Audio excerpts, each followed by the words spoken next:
Hello and welcome to the .cineclub.podcast. I'm Rhys. I'm Bebe. I'm Matthew. And I'm Connell. And today we're going to be singing some praise for our favourite musicals after my screening of Phantom of the Paradise. So, let's start off. What do you all think of Phantom? I think it's the best film ever made. Really? It is so cool. It takes everything I like ever and it's just combined it all into one film. It's synthy poppy. It's got some like gothic vibes to it. It's Phantom related, which I'm a massive fan of. And it's just got good music. I love it. Not a single flaw in that film. What do you all think? I was pleasantly surprised because I went into it thinking, oh, can't be bothered, because I thought it was going to be like Phantom of the Opera. Mm-hmm. But I was like, oh, if there's anything related to the opera in this, I'm going to kick off. Yeah. The first song, like the opening sequence, I was like, this is going to be good. Yeah. I was like, I'm enjoying it. And then not just the opening song, but the I think it was the bit where Winslow comes on, and I was like, and he's playing the piano. I was like, okay, I know I'm gonna like this. He's absolutely pouring his heart out on that piano. Yeah. It's beautiful. It's a brilliant scene. That song is my favourite. I think it might be my favourite. It's I looked on the soundtrack and there's like the two different versions because it's Bill Finley. Bill Finley, yeah, he's and- singing that bit, and then Paul Williams did the other one. Yeah. But I much prefer the Bill Finley one. It's just Really? better. It's got more emotion to it, doesn't Uh-huh. it? Like the Swan one is more like recorded. It's more like it's more budgeted, but with it just being Bill Finley just absolutely pouring his soul out into this keyboard and just belting it. Yeah. It is brilliant. I love it. Another thing about it as well, the songs, they're way different. Like how you were saying, like it was going to be like Phantom of the Opera, right? Yeah. You're thinking it's going to be like a proper like sing what we're talking about musical.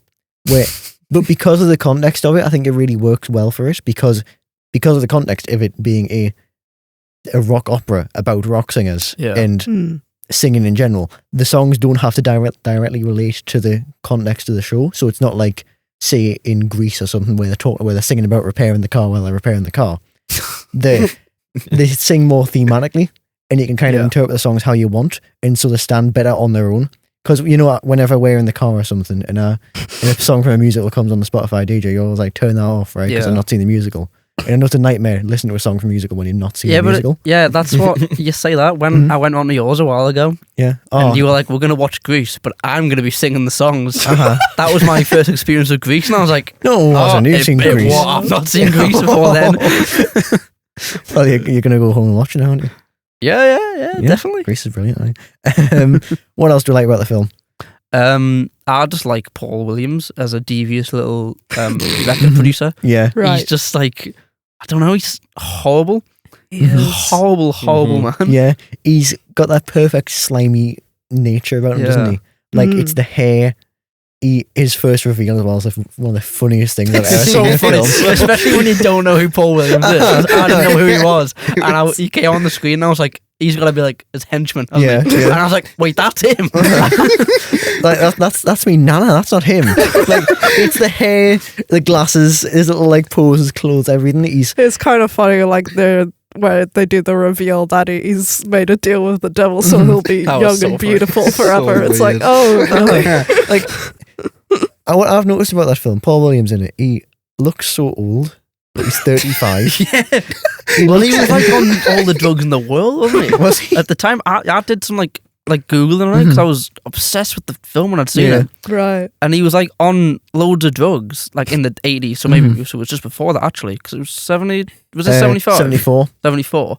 Bloody hell. And he said he was like, because he wasn't that well known in the 80s, and he said he was sorting out his soup in the category of like the brand names. So it kind of showed what he was up to after that film. I just love him. And I like Winslow as well. Oh yeah. I like what's the line when he's in court? Yeah. And this innocent swan stole my music and framed me. That's it's such a good shot as well, isn't it? Really because cool, it's just really out there. It's really like, I don't know what the word is, like, but it's so out there. It's such a weird shot because it's just in like some little hyper real box. Yeah. It's so surreal looking because there's the big flag behind him, the massive gavel swinging down, and he just goes straight up the camera. Like, I think a lot of the shots in that film are really interesting, because they're just so random and clearly inspired by something else. Like a lot of the shots when the Phantom's actually creeping about the place, it's very, very like German expressionist. Yeah, right. As I've read about and we've talked about before, and we're like Letterboxd reviews and that. Follow us on Letterboxd.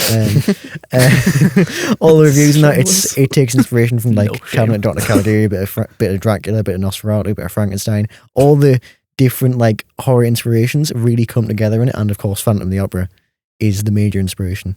Yeah. Fun fact: it was made before Andrew Lloyd Webber made his musical, so it's actually the first musical rendition of Phantom of the Opera.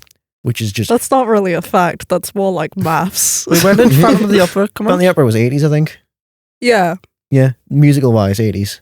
But the actual book was like 80s, 90s. I am so glad I didn't open my mouth before you said that. I was like, I saw that musical came out in like the 1870s. And I was like, wait, no, that doesn't make sense. Andrew Lloyd Webber's hundreds of years. He made a Swan. That's actually a good thing. I went into a bit of looking back, or into a bit of more of a deep dive after I watched it as well. And it was about all the changes and alterations they had to make. Right.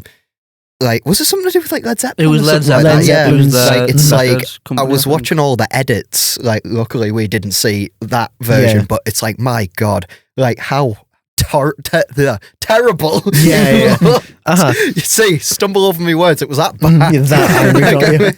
Your blood's boiling here. You're bursting at your seat. No, but it is one of the biggest tragedies in cinema, I think, because it's so distracting when you notice it. Because the first time around watching it, like a couple of years ago, I didn't notice it because I didn't know anything about that edit. But looking back on I'm so lucky that we saw the edited version that we've seen. Absolutely.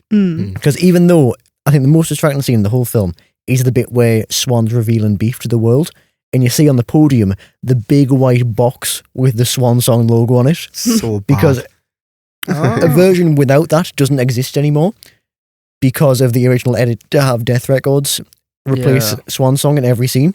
And it's so distracting. Even the edited version, which tries so hard to keep it and like pull it together, it's still distracting. Yeah. And I can tell like the average viewer would massively like criticize it for that. Because like if I showed that to me, I'd be like, "Oh, that's terrible, that man. Look at the editing." Like, it's like, Dad, please. They had to edit in like 2 minutes before the film released. You've got to give it some like credit. It was for the time. It's not easy for that one, but it was like still like bit average Joe would diss the film for that. But who's average Joe? Who's average Joe? I was like, no one's gonna make the joke. You mentioned your dad. Has your mum seen this? No. My mum knew what I was on about. Really? I came home and she was like, "What film did you watch?" I went, and I forgot what it was called somehow. And I went, it was about it was like Phantom of the Opera, but it was like rock music. And she was like, "Oh yeah, I've seen that." Yeah. And I still don't know if she was winding me up. But I think the fact that my mum knows about it is insane. I think everyone should know about it. Oh yeah, 100%. I've been spreading the gospel. To my mum and dad, Mum, I know you're listening to this podcast, so please give it a watch. I'll watch it again with you. Try and get Dad on board if you can, because it's a great film. I think you should see it. Genuinely spread the gospel of this film, because it's so underrated. In like the YouTube comment sections, the song and all that, it's so enjoyable to look through, because there's just a bunch of these people going through saying, "Oh, I saw this as a kid. It was like it terrified us as a kid." But I absolutely love it now. It's such an underrated masterpiece. And then like the words slowly getting out, it's building more and more of a cult following. Yeah. I think with Cineclub we've helped that. I don't think it's for everyone, but I really liked it. Because like, some of the people we watched it with were saying like they didn't really like a lot of the beginning stuff. They were saying that like it kind of only got good around the scene where Beef starts performing to the world, and like that kind of made it feel more musical, like in a way. Yeah. But I don't know. I really did enjoy like the opening act where it's like, because it's so cartoony, like all these terrible things happening to him one by one by one. Yeah. Feel sorry for me, you know. Oh, it's so it's so funny though, because within about 10 minutes he gets put in prison, his teeth pulled out, burned with a record press, and shot. Like he just gets put through it, man. Also, that's the most unexplained bit in the whole film. Why is Swan sponsoring these prisoners to pull out people's teeth and replace them with metal filings, which is just baffling. I'm so confused at that, because it's not something specifically for Winslow, because there's other people in there as well. What the hell could he be on about doing that? Well, I don't know. It might just be like, because he's, I don't know, a record producer. He's just full of hatred and evil. He's like, bloody Winslow. I hate him. I hate him. Like that bit's the best bit. Like when he gets dropped off the back of the van in a box. It's so out of character for the rest of the film. Yeah, but I think it really gets going once he gets into the Phantom costume and it really embraces its personality. The bit when he he kills Beef. Oh yeah, And yeah. he's like screaming, laughing. That's the best bit in the whole thing. He That's turns around so and laughs good. to the camera. That bit as well, when Beef's when he's performing, when Bebe mentioned before, when he's been revealed to the world and he's singing, I think it's Life at Last. Yeah. I pointed out to you, Rhys, near the end of the song, he's looking up to the rafters. He is. Because he's thinking, this fella's actually going to kill me. Yeah. It's so cool. Because he's already threatened him in the shower scene, which is, of course, a big reference to Oh, Psycho. so I don't care how much you're God. getting paid. You're not going on stage after that man Nah. gets into your shower and he's like, only Phoenix and sing my songs. I'm going to kill you. Uh-huh. And then the Elvis lookalike's like, come on, Who, under Philbin? contract. And he, Uh-huh. well, yeah, what was he called? Philbin. Philbin. I know what a name It's that. just Fat Elvis, really. Yeah. like Beef should just tell him, like, That's what I was going to say. At this point, it was Elvis. was Elvis still alive when this was made? Yeah, he died 6 Oh, years wow. later. Oh, Bloody hell. That's so weird to think Elvis about. held out until Phantom of the Paradise release, then he died. He hated it that much. Oh, think of her emotion. Like Beef should have said, check the cameras, mate. I'm not performing. This man's just invaded me room and shoved a plunger in my face. I knew he had to die because he was like the Carlotta role and stuff. Yeah. But I Yeah. was so sad that he died because they kind I of give was you that gutted. false hope of Yeah. where he be just fine. he's just instantly tries to leave, but then they just make it. But it is like one of the best movie deaths I've Yeah. ever seen. Oh, yeah. I've only got one problem with the film. Where does Winslow get a bomb? He gets a bomb and he kills the Beach Boys. the Beach Yeah. Bums, Well, you no, they mean? don't Beach die Bums, the Beach because it's Bums. always the same three guys. I really like that. Yeah. Where it's like the same three guys are they're doing like their 50s thing at the Uh-huh. beginning and then the Beach Boys thing and then Yeah. they're like the gothic backup. Yeah. It's just I don't think we really appreciate funny. the vocal talent of them They were three good, because weren't they're they? three different genres of music all in Yeah. one. They're so good. That's one of the best scenes in the whole film as well, the bomb scene, because it's a split long shot. Mm. It's a long take Oh, yeah. twice, Mhm. and it just sets the vibe perfectly. It's so Phantom in its like whole nature of a performance going on. Everyone's enjoying it. It's all going well. You look in the rafters, and there's a shadowy figure. Yeah. Explosion, It is really cool. and it freaks everyone out. It's such a Phantom thing. Yeah. So much so that Phantom of the Opera, the musical, then did that. Yeah. It's brilliant. I love it. Now, Phantom was twinned with the Rocky Horror Picture Show, which absolutely blew it out of the water at the box office. Was it a deal with the devil, or does a film adaptation of a stage show have advantages that an original can't compare with? Mm. What do you think?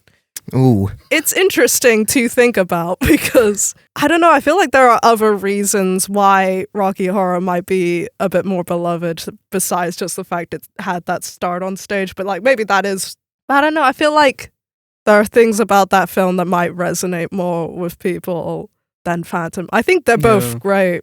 And I think they'd make a great sci-fi double feature picture show. There we go. I get it. Clever. Yeah, it's very interesting to compare and see like why one might have resonated more, even though they're both kind of niche in their own way, Mhm. Yeah. and both kind of do have like a cult following, like you were saying. Yeah. Like I Yeah. think my parents knew what I was talking about as well, and I was a bit like, "Oh, you guys Yeah. never know." It is wild. hmm I think having a pre-sold audience definitely is a massive like advantage it has because Yeah. it had been, I don't know how long it had been going for before the film was made, but Rocky Horror had Not already been long. building up a gather. No, not I don't long, think not it long. only- It still had that appeal of a pre-sold audience, Yeah. and I think as well it's just a really good format to adopt for the film Yeah. because it's already like not too long because you know you got to have an actual live audience sitting there for ages. Yeah. Watching it, so you can't have it be like a 4-hour epic condensed into 90 minutes. But it just works well because you're already watching a show, so it's just stick a camera in front of the show. Yeah. Since then, there have been musicals that have just been filmed and stuck on a film on a cinema. Mm. Yeah, I don't. Yeah. Yeah, I've not been too fond of them. Well, I don't know. I've seen a couple, but Yeah, it's interesting how you know, there's been a huge history of from stage to screen, and nowadays you do see the opposite of from screen to stage, where it just feels Yeah. like every other week you see like, oh, it's that movie you've seen, but we've stuck some songs into it. Yeah. More songs. yeah, I think you mentioned a pre-sold audience and why people are going back to Rocky Horror now. I feel like it's got, especially now, because was that one of Tim Curry's first roles? It was one of Tim Curry's biggest roles. Yeah. Yeah, and then he obviously had quite a big career going onwards. Mm-hmm. Phantom doesn't really have that. No. It's got Paul Williams, who's I would say he's the biggest star in that, and even then, none of us knew Paul Williams was, but you know who Tim Curry is, so I think that's why a lot of people go back to Rocky Horror, because they know who Tim Curry is. Yeah. See what I mean? Mm-hmm. That's why I think it's still quite big. Yeah, because I just checked on Letterboxd, I think Bill Finley, he was in barely any films after that, or before that. He's been in like 3 or 4 films, and it was Jessica Harper's first film as well, I think, because I think in the credits says introducing Jessica Harper. I always love it when they do that, by the way. It's so kind to the actors. But I think she had a bit of a career after that. So, and as I was saying, Paul Williams is just like a kind of all-rounder celebrity. He's been in Planet of the Apes, he makes music, he sings, he's been on talk shows loads. The Spotify bio mentions that a lot, actually. He's been on like Jimmy Kimmel like 10 times or something like that. He's just a great guest. I'm just sick of seeing him now. But yeah, I agree. I think Rocky Horror just set the stage for Tim Curry to just absolutely knock it out of the park and shine with it. Absolutely. He was brilliant. I think Phantom definitely didn't have an advantage going into it, because before that it had been a few films starting in the Universal Monsters era and then kind of popping up occasionally through then. Yeah. Again, no musicals. But people are going to be like, oh, I love Rocky Horror. No one's going to be walking in this one like, oh my God, Gaston Leroux, my favourite author from the 1890s. I fucking love Phantom of the Opera, that book. I absolutely love that book. I'm going to go see this film, you know? It doesn't have that audience to it. Well, I don't know, because there's a few, like, I imagine there's some people who were like, oh, Phantom of the Opera, I like that, I'll watch this, because that's not what you did. Yeah, essentially. Yeah. So I suppose it's like, I suppose it's like that, but maybe not on as big a scale as Rocky Horror is, because I think everybody knows about it, but not everybody's seen it. Yeah. You know. I mean, my dad didn't know about Rocky Horror. Do you not? No, when we were at we're walking past the Theatre Royal, and the big banners for Only Fools and Horses, the musical, were out there, and a bunch of people going in costume. And he's like, hey, what are they dressing up for Only Fools and Horses for? And I'm like, no, Dad, that's for Rocky Horror. They're not dressing, up in Delaware Boy wearing leather. I know they're not going on it. They're not dressing up in like stockings and like gimp outfits for Only Fools. I do love that one episode with where Del and Rodney dress up as Dr. Frankenfurter and Del, let's go. Breaking the song. I'm just a sweet. I think more from a technical and like production like standpoint though of like film adaptations and musicals, like you can do a lot more when you're not on stage.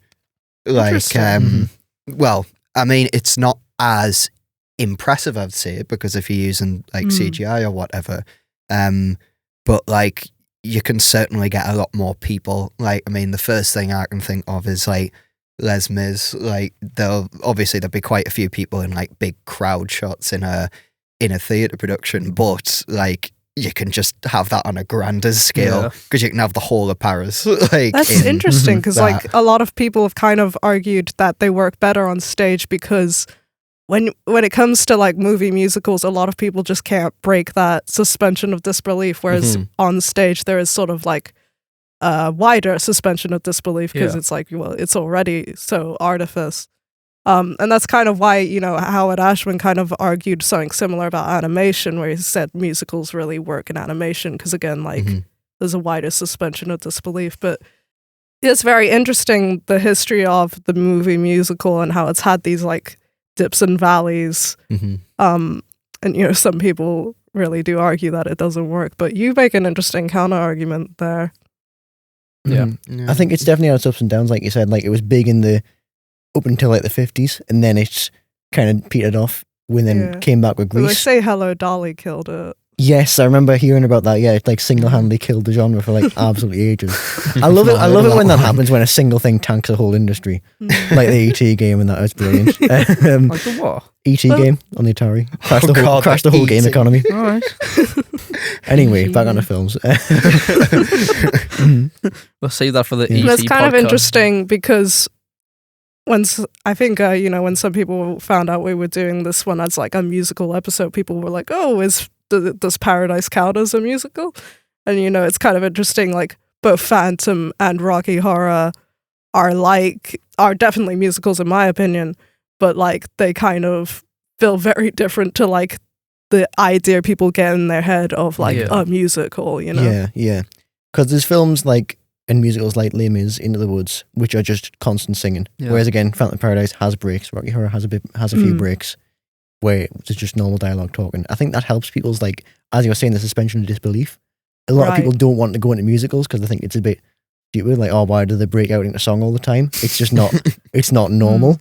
Whereas having it in an animation and on the stage where you're acknowledging that this is a production, that this is something that people have made for you to see, makes it more like palatable for people. Yeah. And I think as well, like you were saying, Connell, it does have loads of advantages being with a film's budget instead of a musical's budget. Because Wicked, when me and Emily went to go see that, we thought it was kind of not very good. On stage, kind of terrible because it doesn't embrace its setting enough, because it's a high fantasy setting, being from the Wizard of Oz, you know? You've got munchkins and Munchkinland and big trees that talk and throw apples at people and Emerald City, you know?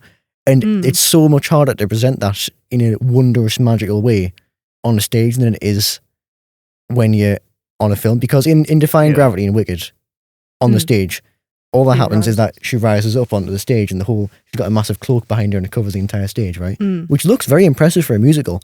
But then when you watch the film and you see her actually like zipping around the city and flying around and doing all her tricks and spinning and that, in the final shot where she's just a big like belt and whoa. I feel like that might be a bit too much though. I don't know. I kind of was thinking that because I've seen both. And I do like the film, but I think I remember...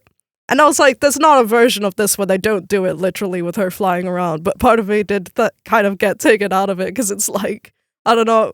Again, I'm kind of put in that realistic mindset, even though I shouldn't have, like, everyone just be like, what are you saying? She's like flying around. And you're just like, but like she sounds perfect. And it's like, well, if you're moving around like that, you would sound great. But it's like, I don't know. Yeah, it was a bit much for me. Why does that give me of the perspective of everyone else? You just can't hear. All you hear is. I'm not going, is she gonna come down? Like, hang on, give it a minute. It's just Ariana Grande like doing the back end vocals, trying to keep up, trying to guess what point Cynthia's at. She's really good. She's just going. Yep. She's like tapping her foot, trying to get to the rhythm. Okay, right, I come in here. All right, and you guards come in here. Start singing. Bring her down. Guards like, oh, why are we helping her? The guards walk in with a cowbell. Just. All right, wizard, keep time. Jeff, keep time. Jeff. What? Oh, Jeff Goldblum. Yeah, Jeff Goldblum. I was like, the Wizard and the Wizard of Oz is not called Jeff. And I'm like, Jeff Oz. Jeff Oz. Jeffrey Oz. I was like, he works on the bookies. Jeff Oz. Your dad's mate who does a lot of plastering. But I think in every scene in Wicked, it's way better than on the stage, because I remember the bit. It's something where they're in the library and there's a bunch of students like doing the back end vocals, and on stage they're just like kind of doing their little dance, right? But in the film, there's these rotating bookshelves that go upside down. Dancing Through Life. Dancing Through Life, that's the song, yeah. Because in the film version, they're doing flips and tricks and defying gravity, going upside down and like walking on walls and that, which adds so much more like magic and whimsy to it that you just couldn't get on the stage, because you'd have to like string these actors up to a bunch of like wires and fling them around for a song that isn't the grand finale, and they just wouldn't do that normally. Yeah. And I think, depending on the musical, it really works for that, because some like, I don't know, Les Mis works fine because it's a very grounded, realistic musical, I think. Whereas Wicked, maybe even Phantom of the Opera, it's a controversial film, the 2007 one, Joel Schumacher. But with the more fantastic it gets, the more fun it is to see on stage with a massive budget and CGI. So, what are our favourite movie musicals? I was just talking to Barbara, and Barbara was like, "Well, what would you class as a musical?" And at first, I was like, "Just a film with songs in," and I was like, "Oh, hang on, I see where you're coming from now." Because would you call Rocket Man a musical? I think that's what's interesting about Rocket Man, is that it kind of combines like the biopic with a sort of musical style. Yeah, because it's the theatrics of it that I think makes it a musical. Whereas I wouldn't say, like, I don't know, Walk the Line's a musical. Do you know what I mean? I think for me, the theatrics of it kind of adds into it being a musical. Yeah. That's the way I've looked at it. You know. because I've not seen Rocketman in ages, but I remember the Saturday night scene. Yeah. He is dancing around and doing flips, He and is. he's got a crowd of backup dancers. That might be my in the favourite whole musical, thing. actually. Really? Other than, Rocketman. now, You've got to. I think, Phantom, maybe. Don't know what that was. That was the studio goblin. Did you see that? Did you see that? Oh my God, What the hell? maybe called it is Kez. Phantom of the Paradise Mhm, or Rocket Man. Wow. I don't know. mhm. I'm having a proper conflict with myself here. Yeah, Oh, so because that raises the question: is Phantom of the Paradise a musical, or is it a film with See? songs in it? Because it has the same frame, like say Bohemian Rhapsody, something like that. That is, yeah, I know you don't like it. I know. hate it. I I know. haven't seen it, to be honest. Oh, it's all right. It's a musical. It's a film about Queen with the songs in it, but the songs are Film used. about Freddie Mercury. Sorry, a film about Freddie Mercury and the other three in Queen, right? And it's other three. the only time it uses the songs is in montages Yeah. until the very end. So it doesn't really do the same thing that Rocket Man does, like you were saying, where he starts singing and dancing like diegetically. Yeah. It's more used montage wise to show them, like there's a bit I remember in Bohemian Rhapsody, they're all like flying, touring around the world, and that's when they've got a song on. Yeah. And that just like it bridges the narrative. And I think Phantom of the Paradise, you could call it that as well. Yeah. Because That's the thing, yeah. Mhm. It's all, everything is in universe. I still feel, because I re-listened to the songs before we did this, so much of the songs I think are cleverly done in that they do feel like they are related to the characters and the Yeah. story or the themes even in one way or another. But yeah, is it like a musical? Because it's like, it's not really their inner thoughts, it's what they're singing for the stage Mhm, that they're in. Yeah. It's Yeah. hard to say. yeah, that is the tough bit, because I think songs like Upholstery, the Beach Boys one, that is a like reimagining of Faust, which fits in with the themes of the film. Yeah. But it's not like they all of a sudden hit the timeout and then they turn to the camera, start singing it, all the extras start doing flips. It's not that kind of Yeah, musical. it's done really well. It's done in universe instead of Yeah. like the like the snap and then they go back to normal afterwards. It's not that kind of Mhm. kind of Yeah. music like it is with other ones. Mm. Like say like Moulin Rouge or something. That's a good musical. That is also one that was a film first, then got turned into a stage musical. No, That's was it? it. Yeah. Yeah, No, that's I one- always thought it was the other way around for some I reason. think it's the film first. I'm pretty sure it is Yeah. because of the Baz Luhrmann film with Hugh McGregor in it, and Yeah. Oh, brilliant yeah. film, yeah. And that's a musical that it's like a kind of jukebox musical that combines songs as well, and it's Yes. really, really strange. Yeah. And that's one where there are performances and music in the world of the film, Mm. but they're also singing Elton John songs yeah. Mhm. in with our context that Elton John exists, and that's an Elton John song. Like I remember in the bit in Moulin Rouge where they're showing off the Moulin Rouge with this like cool brothely club, right? Mm. They have Nirvana playing, Smells Like Teen Spirit, mixed with Get Your yeah. Oh, Lady Marmalade. Yeah, Lady Marmalade. the mix Oh, those what's two that? together, Marmalade. Yeah. That's So That's you- why Is that what that's how you they said? say it in the film. Really? They say Creole Lady Marmalade. Oh wow, I didn't know that. Oh, I There we thought go. you were saying marmalade like that. I was about to kick off. Oh, yeah, Lady No, Marmalade. I was going That's to how they leave. say it. That's Aye. not right. And then because we know those songs exist, we know those songs are a bit Yeah. edgy. Well, Nirvana is anyway. Ed- And Lady Marmalade. Lady Marmalade's Lady edgy Marmalade. songs. It's But yeah, I know what you mean. provocative in that way. We Yeah. take that context into the film, Mm. which is quite strange and quite. I think it makes Moulin Rouge stand out. It's one of my favorites because of that. Is it? Yeah. Mm. Mhm. I've not seen it. Oh, watch it! It's I'll have to brilliant. watch Ewan it. McGregor belting his heart out. Really? Yeah. Yeah, he's great. He sings Elton John. He mashes up a bunch of songs together. Anyone else's favorite Well, I musical was then? really thrown off there. That. Well, mine is it's another Paul Williams one. Ooh. It's called Bugsy Malone. Ah. I don't know how many of you have actually heard of it. Yes. Someone did a performance in primary primary school. primary Yeah. school. I think the year Yeah. sixes did it. Yeah. Oh my Yeah. god, yeah. But for those who don't know, basically it's set in like Prohibition era, like Mm. America. Yeah. And it's basically just a gangster film, but all the actors are like kids, Yeah. and instead of Yeah. having like Tommy guns, they have these things called splurge guns, which are basically just Stop laughing. They are called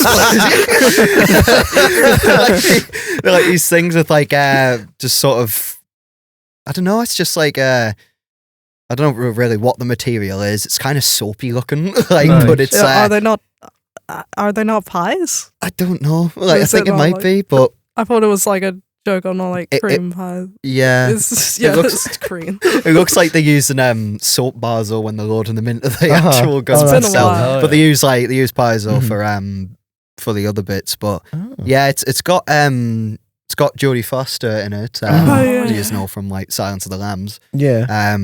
But yeah, I think it's just really fun. It's just goofy and it just puts a whole funny sort of spin on that kind of Mhm. thing. Yeah. That's such a Um, weird concept. Yeah. I had no idea it was actually with children. I thought that was just the year 6 performance we watched. No, as a like, kid. That's the only it's- time it's I've actually- seen Yeah, uh-huh. anything from it. Yeah. Yeah, it was Right. like that in the film. I'm not But- sure if it did get put into a stage musical afterwards, Mhm. but I definitely know it was a film.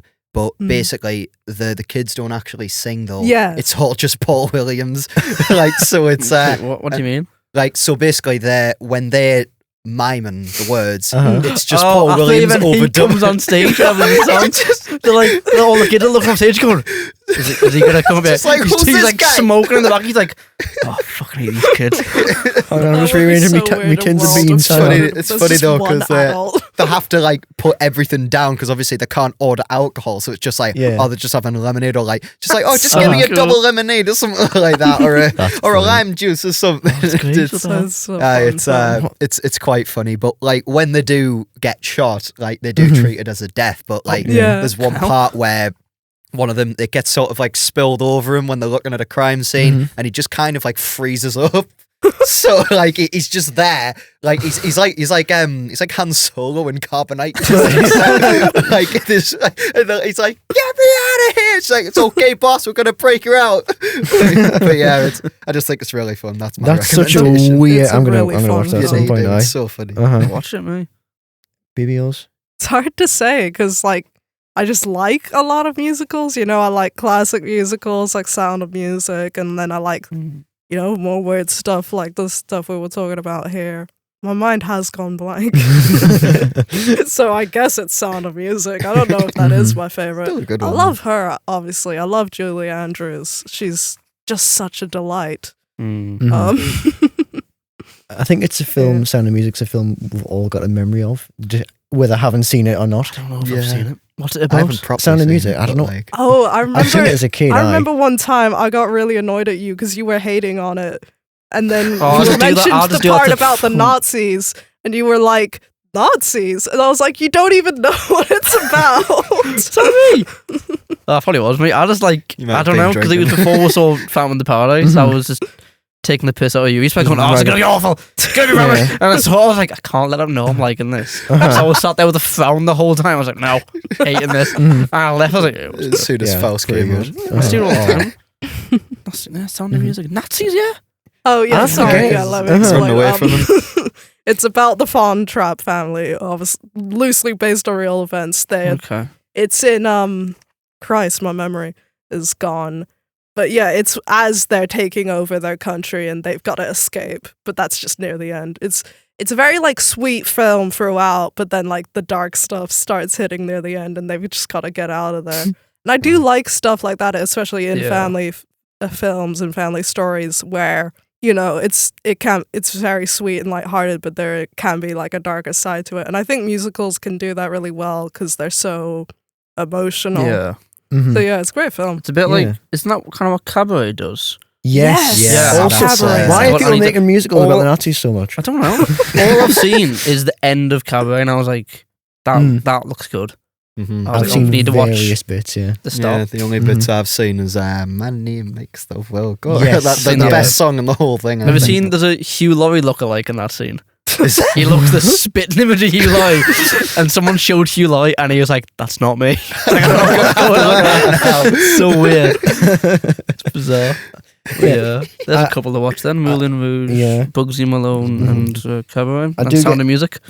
I do get what you mean though about how dark musicals can be, and Yeah. like just twisted up like that. Because my favorite musical, disregarding Phantom of the Paradise, is Phantom of the Opera, and there are so many like dark bits in that bit. Like there's one Mm. very specific bit in the film and the musical where the Phantom makes his like first kill, and it is absolutely horrifying to watch on stage and in the film because on the stage he's got this magic red lasso that it's kind of like his haunted prop, right? he'll like hang people with it. That's what he's rumored to do, right?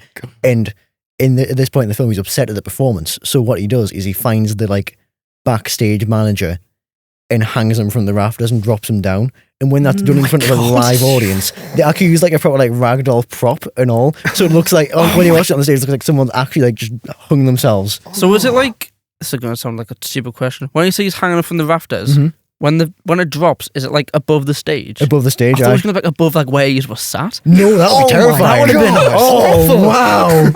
That would actually just traumatize you. Oh my God. Hell. I think on a lighter note, this is another thing. Musicals are dark and light at the same time. Heathers. I know it's not as not as widely used. Yeah, teaser for a future episode maybe. Caesar. Heathers is a very, very, very, very, very dark topic musical. But they managed to make it so light and funny. Yeah. And it's just like a black comedy essentially. Am I going to have fun watching it? Oh, you're going to have massive fun. You're going to have big fun. Hey, there we go. Big fun watching I asked Heathers. that, and then Bebe turned to me really slowly as if to go, this is going to be the most horrifying experience of your life.